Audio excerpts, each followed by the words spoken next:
Hey y'all, welcome back to the What's Up with Yoga podcast. I'm your host, Kim Struglinsky, and I'm the founder and owner of Heart of Wisdom Yoga in Nashville, Tennessee. This podcast is a podcast where we focus on the lessons of yoga and how we can take them off the mat with us into the world. In this podcast, I talk about life, I talk about fitness, I talk about entrepreneurship, I talk about a bunch of things. There's always a tangent in there somewhere. So there's all sorts of topics. This is for both yoga teachers and yoga students alike, and people who just love to learn. If you're ready to dive in, let's go. This week, this year, this month, we're starting fresh. I'm excited to be back to the podcast. I don't have any emotional support items except for my Magic Square calendar from Katona Yoga Center.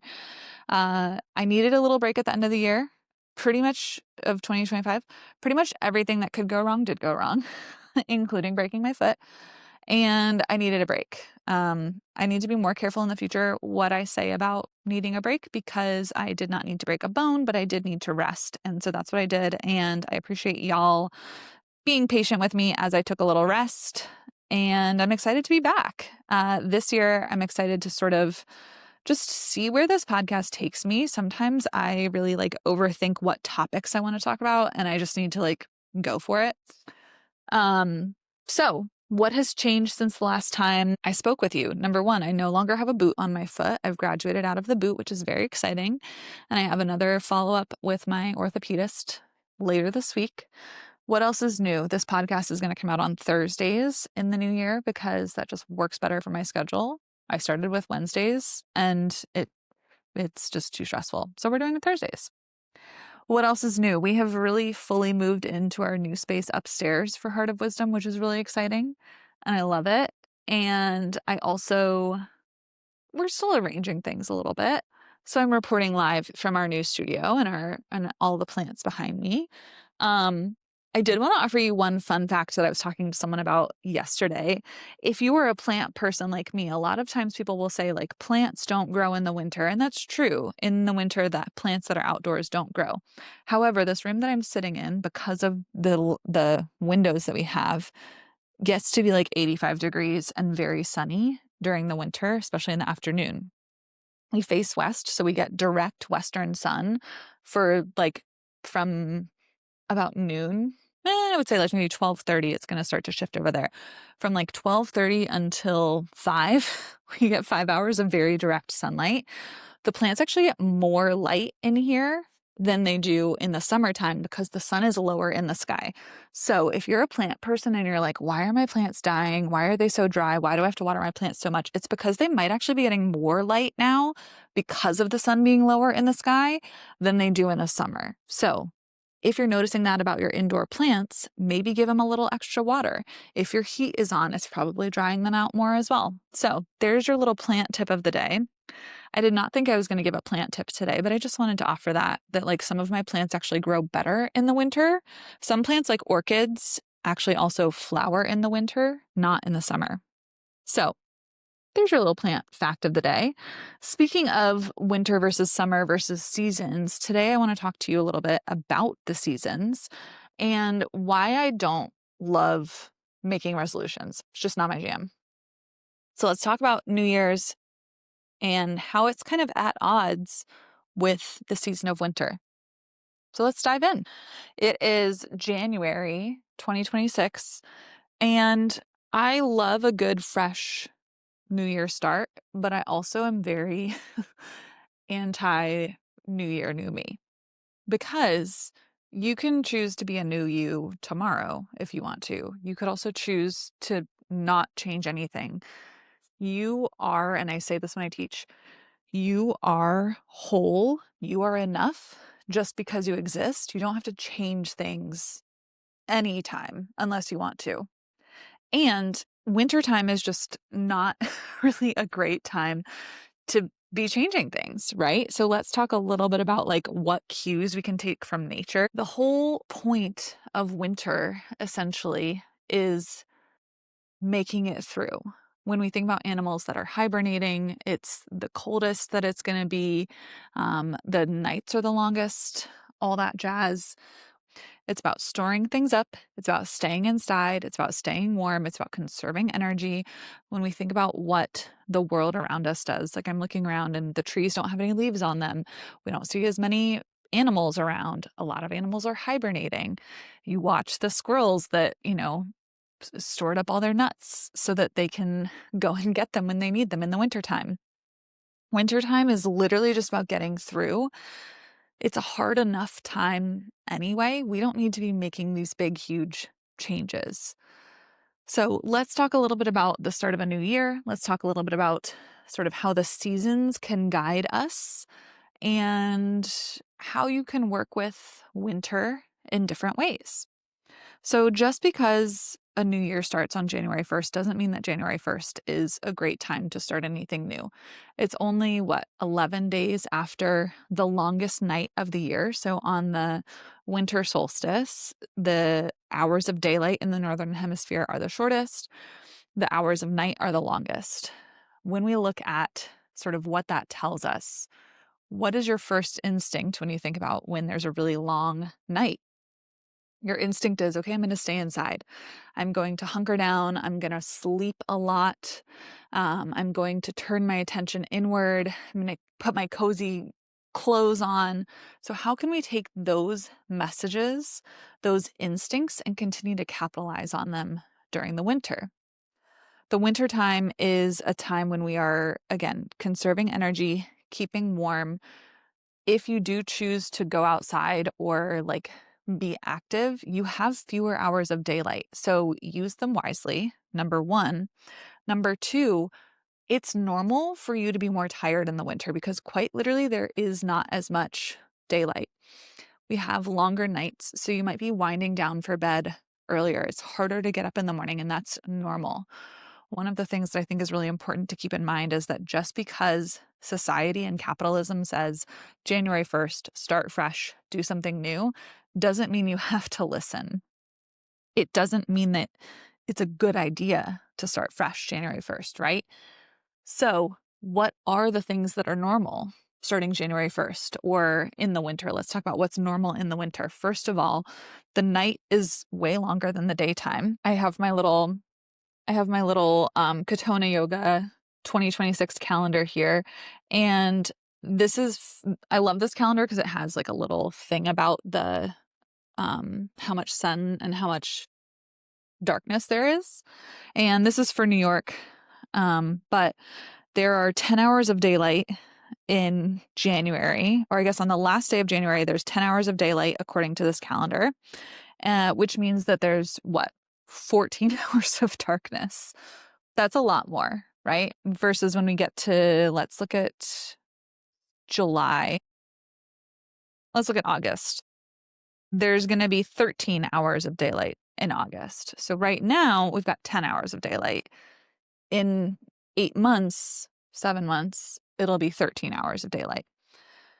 So we have more darkness than daylight. What is normal in the wintertime? Going to bed early, staying inside. It's going to be harder to get up in the morning. It's going to just be colder. You might feel like you want to eat more because your body has to burn energy just to keep operating when it's cold, right? Like our energy stores are quite literally there so that we can stay warm. So you might need to replenish those energy stores. Your body might also put on a little bit of extra weight because it's trying to keep you warm. All of that is normal. So why as a society have we come in and said, well, now you need to start losing weight? No, quite literally the middle of winter is not the time to try to lose weight for so many reasons, but that's a whole other concept.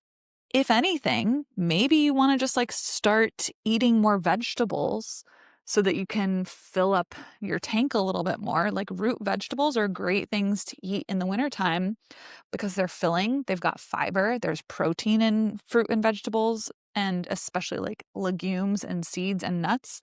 Now's the time to eat all of those things to help you stay warm during the winter.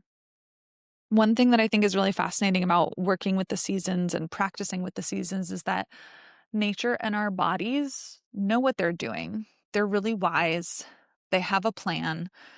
And so how can we tap into what our body naturally is doing?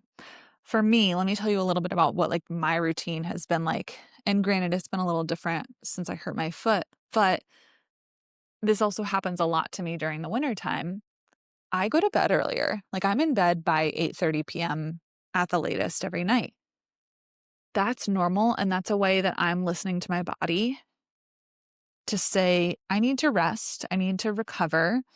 I sleep a little bit longer too, or I at least spend a little bit more time in bed in the morning. And again, that's normal.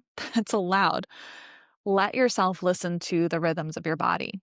Maybe you notice that you actually want to get up earlier and go to sleep earlier. How can you listen to the rhythms of your body along with the rhythms of nature? Because all of that is really important and is telling you something to help you survive. It's not just like fighting what you think you should be doing. Your body is doing what it thinks it should to help you survive through winter. So, what do we have happening in winter? We've got longer nights. We might spend more time indoors. We might sleep a little bit more. Now is a great time to pull out those hobbies like puzzles or reading or crafting or what have you. Another piece for winter time is moving a little bit slower. Like you're going to have more layers on. You may not have the energy to like go for a run when it's 20 degrees out. And that, again, that is normal. There is time for everything. Everything comes in due time. How can we listen to the rhythms of the seasons and not push ourselves when it's so cold outside? Like that's really harsh on your body to try to be running outside, for example, when it's colder. Can you wait until the heat of the day, the warmest time of day to do any outdoors activity so that you're not subjecting your body to such an intense shock compared to what we're experiencing indoors? Winter is a season of conserving energy. Winter is also the time when things have been let go of. A lot of us think of like spring cleaning. Fall and winter cleaning are actually a really good time to do some cleaning, right? Because we're spending so much more time in our houses. You want to be in a clean house, right? The time to actually be doing your cleaning was actually in the autumn. When we look at like what organs are associated with fall, the organs of the lungs and the large intestine are the organs associated with fall. Those are the organs of elimination. I mean, yes, the lungs are organ, the lungs are the organ of intaking air, but they're also expelling waste via carbon dioxide. Fun fact, when you lose weight, you actually breathe out most of the weight that you lose as carbon dioxide. So I think a lot of people think like, I need to sweat things out. I need to like make sure my liver and my kidneys and all of that. Yes, that's very important for your liver and kidneys and your intestines to be functioning properly. But actually, when you lose weight, you lose it as carbon dioxide leaving your body, which is something you breathe out as a gas. That fun fact is from the book Breath by James Nestor, which is a book that we read in my teacher training. So highly recommend that book. And again, that book tells you a little bit about how the natural world works. And for example, why we have noses shaped the way we do. That's a whole other topic that we could go down, but we're not going to go down that right now. So where was I even going? That was the first tangent of 2026 about carbon dioxide. And I got to remember where I even got to that from. So winter, yes, winter is the time to let go of things. So I like to think of winter as like the shavasana of the year, right? Like this is when we let go of what we no longer need. This is the season of surrender. So yes, we can physically and mentally let go of things. We also just had a full moon. Full moon is a time to let go. I think it's pretty powerful that we started the year with a full moon. I also think instead of thinking about like, what resolutions can I make? What new habits can I add in? What can you let go of? What can you take out of the day? What can you take off your plate? What can you clear out of your closet? So one thing you could do with all these extra hours of nighttime or maybe hours that you're spending in your house a little bit more because it's cold out is you could clear out your closet. You could clear out the clutter. If you're going to be spending so much time in your house, in your home, make it a really cozy place to be. So like cut all the dead leaves off your plants, throw out or donate that sweater that's, so threadbare you can hardly wear it, or take, shoes that you haven't worn and donate them. Or I like to throw out, especially in the wintertime, it feels so rude to have socks that have holes in the toes or in the heels. So this is the time of year that I get rid of my socks that I notice holes in, because it's just rude to be walking on a cold floor with holes in your socks. Now is a great time to be letting go of what you don't need in your house. So physically donating, selling, giving away, getting rid of in other ways things that you no longer need, because you're spending more time in your house. So make it a nice place to spend time. If you've got that bottle of shampoo that you've been like eking the last little squirt out of for months, it's a great time to get rid of it and get a new bottle of shampoo. Um, Clean out the fridge. What are the things that like have been sitting there since September that you haven't actually touched once? Great time to throw out the stuff that just doesn't need to be in your fridge anymore. And also take stock of, what do you have? Obviously, there's going to be different fruits and vegetables right now than what there are at the peak of summer or in spring or in fall. So take stock of what you have, take inventory, change your diet a little bit, incorporate more root vegetables, more warming spices. Eating a lot of warm things this time of year is a great thing to do. Now is not the time to be drinking a super cold smoothie. You can actually do warm smoothies, and there's recipes out there for warm smoothies, or you can at least like not put frozen things in your smoothie. You can do room temperature fruits and room temperature liquids, and that's a little bit gentler on your digestion. So how can we take cues from the world around us? We don't need to be drinking a ton of cold stuff, although I will say I did drink my iced coffee this morning. I just love it. I don't drink it on an empty stomach as best I can. I do try to drink more room temperature water, but if you have an iced coffee, if you have an icy smoothie, it's okay. It's all things in moderation, including moderation. So we could be cleaning out our house. We can be maybe refreshing our wardrobes and making sure that all of our cozy clothes are the things that are closest to us. The other piece too is we might have fewer social plans, because right now is when there's just stuff going around. There's viruses and germs, and there's a pretty bad strain of the flu going around. Now is the time to maybe be a little bit less social, to keep yourself healthy and to keep others healthy. All of these lessons from winter are valid lessons that we can listen to. And it's also about like learning to listen to our bodies, learning to listen to the world around us.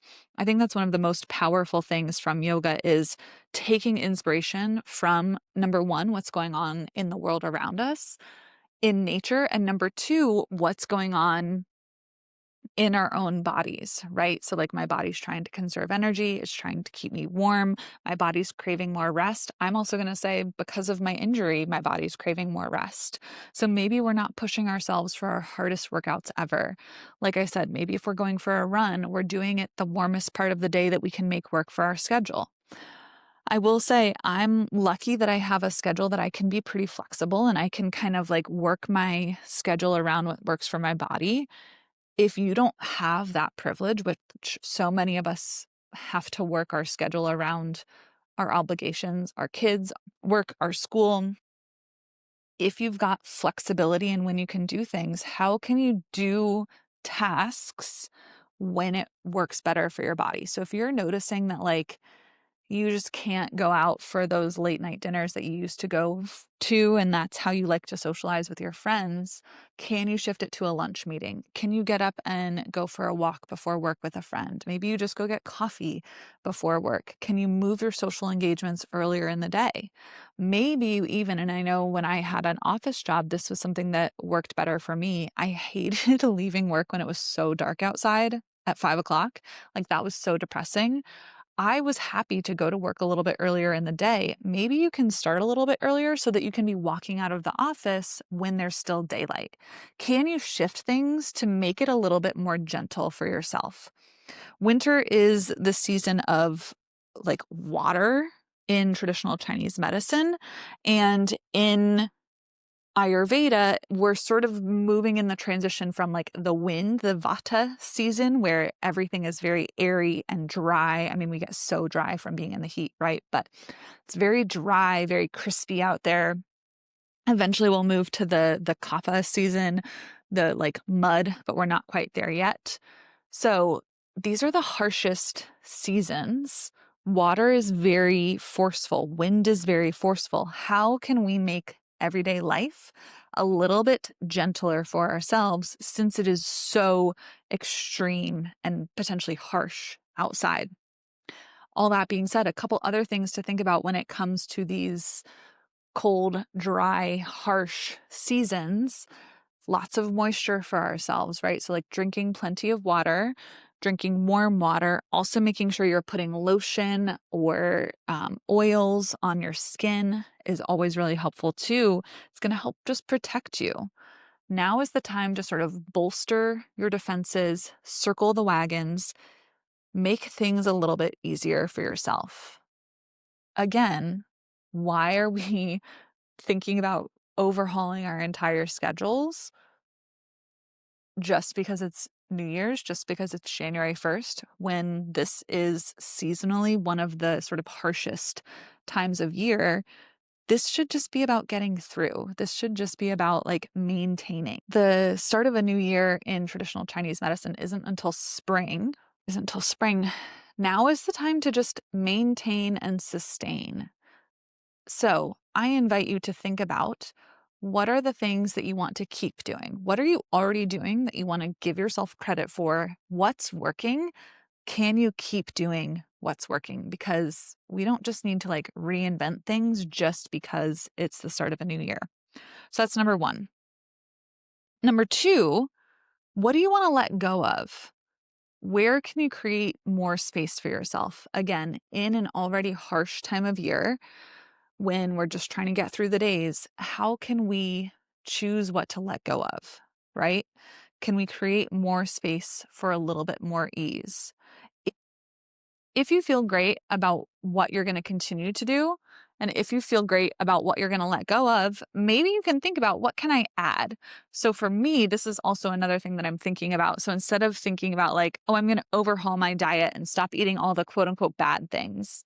No, I know that I just don't eat enough vegetables in my everyday life. So how can I add vegetables? One more serving of vegetables per day, for example. Doesn't mean that I'm totally overhauling my diet. It doesn't mean I'm changing everything about my life. It's, okay, we're going to keep a lot of things the same. Can I add in one more positive thing? Maybe for you, it's not vegetables. Maybe it's that you want to add in more time with a friend. So like maybe you say, oh, I'm going to call one friend a day to catch up with for 10 minutes, just like while I'm walking. Or maybe you're going to add in a little bit of stretching at the end of the day.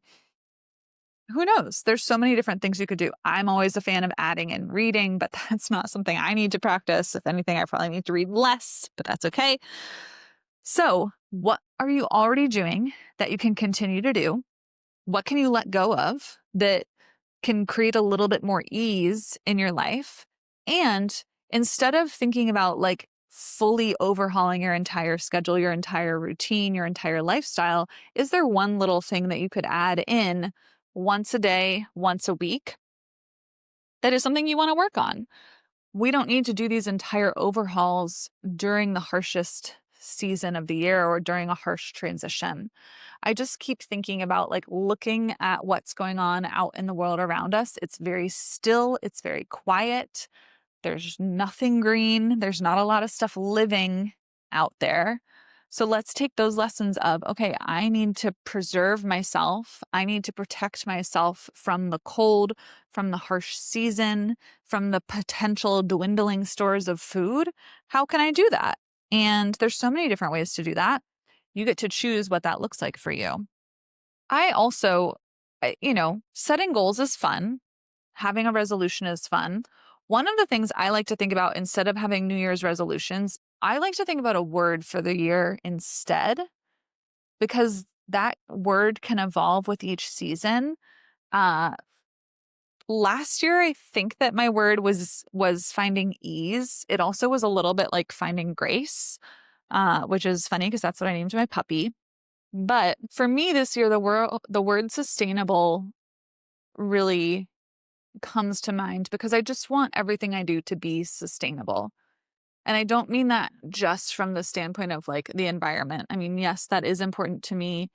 And I also have mixed feelings when there's like super big corporations doing things super not sustainably. Like, why am I putting so much effort into me myself being really sustainable when it's like me versus, the giant billionaires of the world? But that is a rant for another day. So for me, it's how can my routine be something that is sustainable for me?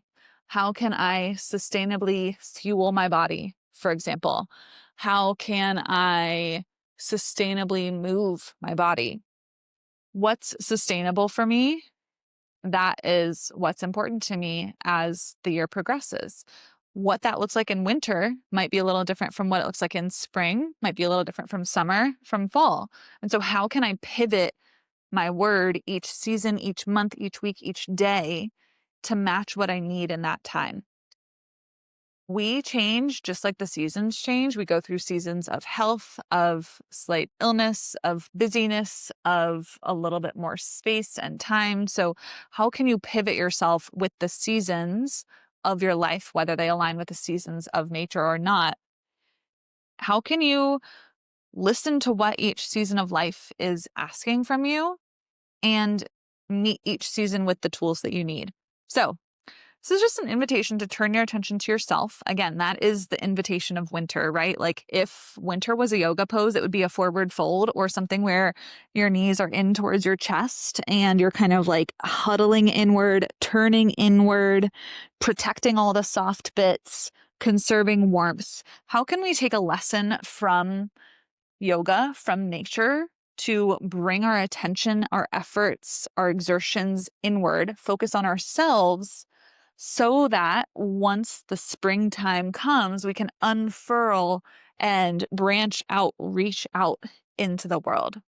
Now's the time to conserve, to build, to rest, to just kind of make it through so that as the year starts again in spring, we can start to burst forth. We've sort of conserved all that energy and sprouted our seed so that we can burst forth out into the world and start something new in the spring. That's my invitation to you, is to turn inward because you're going to go outward eventually, and know that your cycle might not exactly align with the seasons or with me with what I'm talking about, but know that these different cycles are normal. We're not meant to live the same day, day to day, month to month, season to season. So can you let yourself listen to the world around you, notice the cues that it's giving you, and maybe be a little gentler with yourself, maybe be a little stiller, a little calmer, maybe conserve your energy a little bit more, because there will be time in the future to go outward. How can we surrender a little bit and soften into the darkness of winter, the most yin time of year? Those are my invitations to you today.